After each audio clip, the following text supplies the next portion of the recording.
Baru sebulan menikah, tapi rumah tangga pasangan ini justru berakhir tragis. Bukan karena selingkuh, bukan karena utang, tapi karena pertengkaran yang berubah jadi insiden mengerikan. Sang istri yang baru sebulan sah jadi pasangan hidup, tega menghabisi nyawa suaminya sendiri. Bukan cuma menghabisi, dia juga memisahkan kepala suaminya. Apa yang sebenarnya terjadi di balik pernikahan yang baru seumur jagung ini? Nggak lama-lama, mari kita kupas tuntas fakta di balik kisah memilukan ini.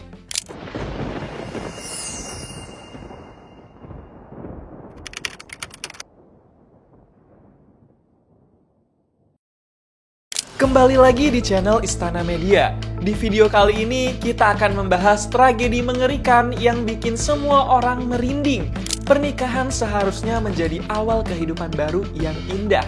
Tapi di Kabupaten Banjar, Kalimantan Selatan, sepasang pengantin baru justru mengukir kisah kelam hanya 30 hari setelah ijab kabul.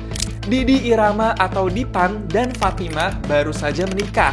Tapi konflik keduanya meledak jauh sebelum usia pernikahan mereka genap 1 tahun. Cekcok demi cekcok mewarnai hari-hari mereka. Sampai pada hari tragis itu, pertengkaran memuncak di tepi sungai. Anak tiri yang menangis, suami yang emosi, dan istri yang menyaksikan anaknya dilempar ke sungai. Jadi pemicu tragedi berdarah. Seperti apa kisah selengkapnya? Gak lama-lama, mari kita breakdown sekarang.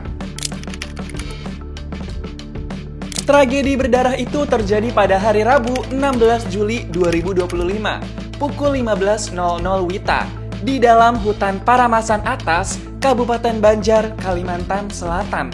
Menurut polisi, sebelum berangkat ke dalam hutan, Dipan sempat memakai obat-obatan terlarang. Hal ini memperburuk kondisi emosinya yang memang sedang tidak stabil. Waktu di jalan, dia dan istrinya Fatimah terlibat cekcok hebat. Diduga karena masalah cemburu dengan rekan kerjanya. Suasana semakin panas saat anak kandung Fatimah yang masih kecil dan juga anak tiri dari Dipan menangis keras. Emosi Dipan meledak. Dalam kondisi marah, dia diduga melempar anak tersebut ke sungai. Aksi itu membuat Fatimah sangat marah. Untungnya, anak tersebut berhasil diselamatkan dan kondisinya baik-baik saja.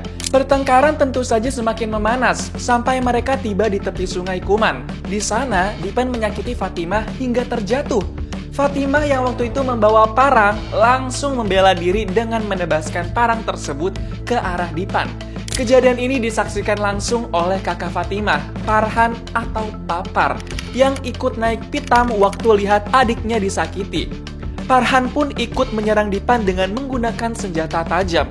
Keduanya lalu menyerang Dipan hingga dia kehilangan nyawa. Tubuh Dipan ditemukan dalam kondisi yang sangat mengenaskan. Kepala dan tangan terpisah dari jasadnya. Bahkan kepala korban sempat dibuang beberapa meter karena khawatir korban hidup lagi. Setelah kejadian mengenaskan itu, Fatimah sang istri yang juga pelaku nggak langsung ditangkap polisi. Dia justru muncul di sebuah pondok pendulangan emas dalam kondisi penuh darah dan sangat lemas, sambil membawa anaknya yang masih kecil. Warga sekitar yang melihatnya langsung curiga. Fatimah tampak linglung, nggak bisa jawab pertanyaan dengan jelas, seperti orang kebingungan. Awalnya, pihak keluarga menduga Fatimah dan anaknya jadi korban kekerasan oleh suaminya. Mereka pun berinisiatif untuk mencari keberadaan Dipan. Sampai akhirnya, Fatimah minta tolong untuk diambil tas dan sandalnya di dalam hutan. Warga yang menuju tempat itu dibuat kaget waktu menemukan jasad pria tanpa kepala. Gak butuh waktu lama, warga sadar kalau jasad itu adalah suami Fatimah sendiri. Kepala korban ditemukan gak jauh dari tubuhnya. Penemuan jasad ini sontak membuat warga geger.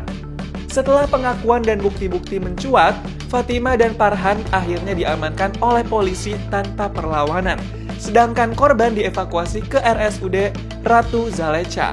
Menurut kesaksian warga, Fatimah adalah warga asli desa Paramasan Atas. Sementara suaminya baru tinggal 1 bulan sejak keduanya menikah.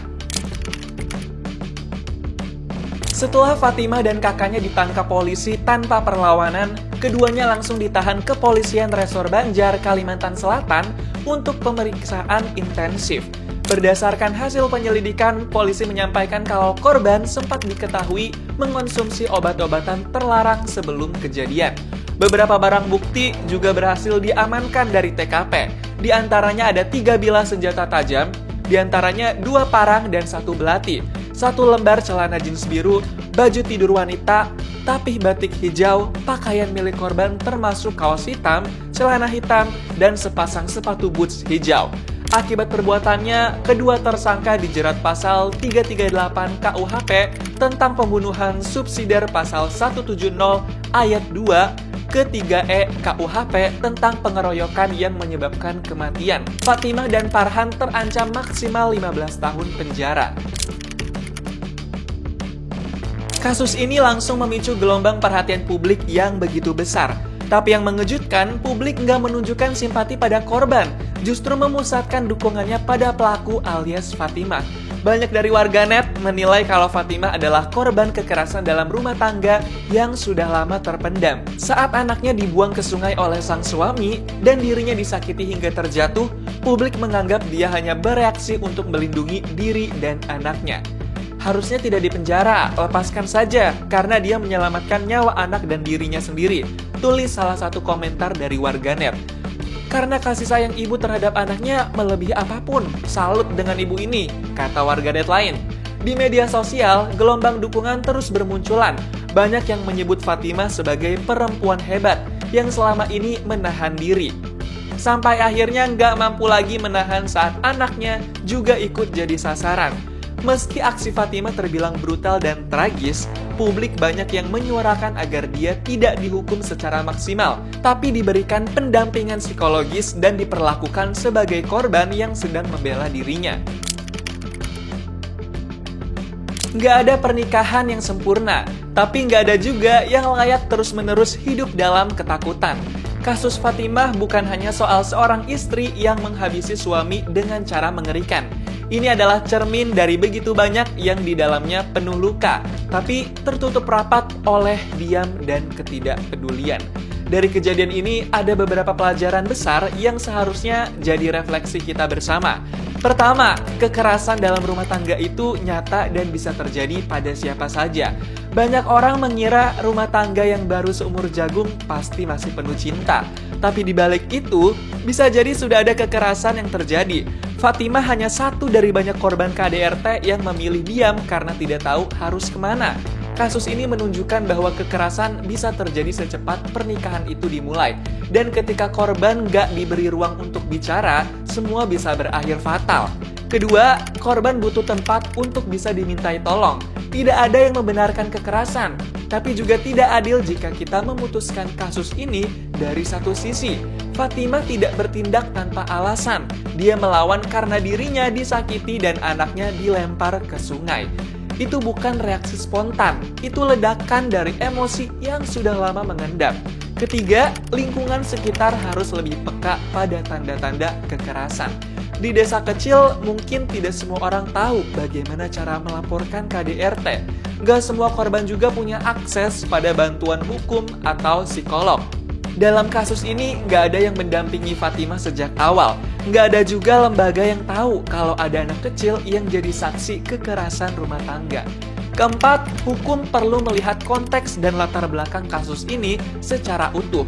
Meski Fatimah salah karena menghilangkan nyawa suaminya, banyak yang berharap hukum bisa mempertimbangkan apa yang dia alami.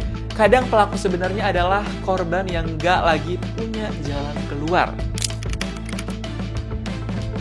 Kasus ini bukan hanya sekadar kisah istri yang menghabisi suami.